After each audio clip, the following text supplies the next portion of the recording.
இதுவரைக்கும் நீங்க பார்த்தது திராவிட மாடல் 1.0 ஆட்சி.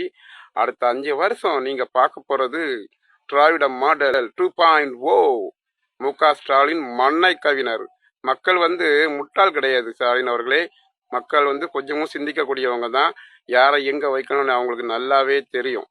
உங்களோட அந்த கட்சியோட அந்த தோல்வி எதனால பார்க்கப்படுதுன்னா, கரூர்ல 40 அப்பாவிகள் இறந்தாங்கல்ல, அவங்களோட ஆன்மா உங்களுக்கு கொடுத்த ஒரு பரிசை தான் பார்க்கப்படுது.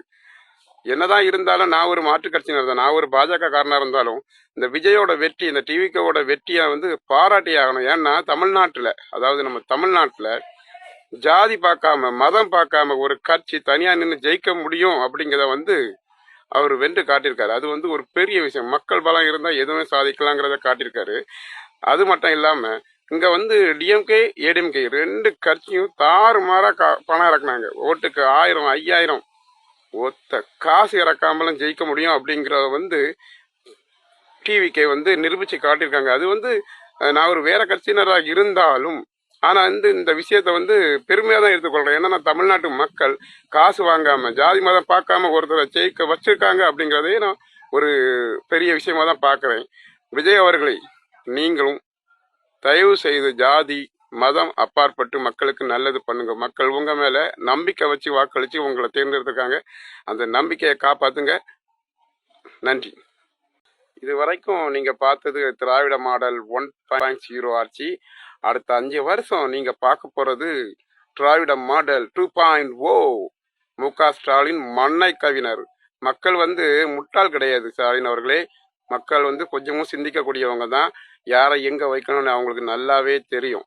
உங்களோட அந்த கட்சியோட அந்த தோல்வி எதனால பார்க்கப்படுதுன்னா, கரூர்ல 40 அப்பாவிகள் இறந்தாங்கல்ல, அவங்களோட ஆன்மா உங்களுக்கு கொடுத்த ஒரு பரிசை தான் பார்க்கப்படுது.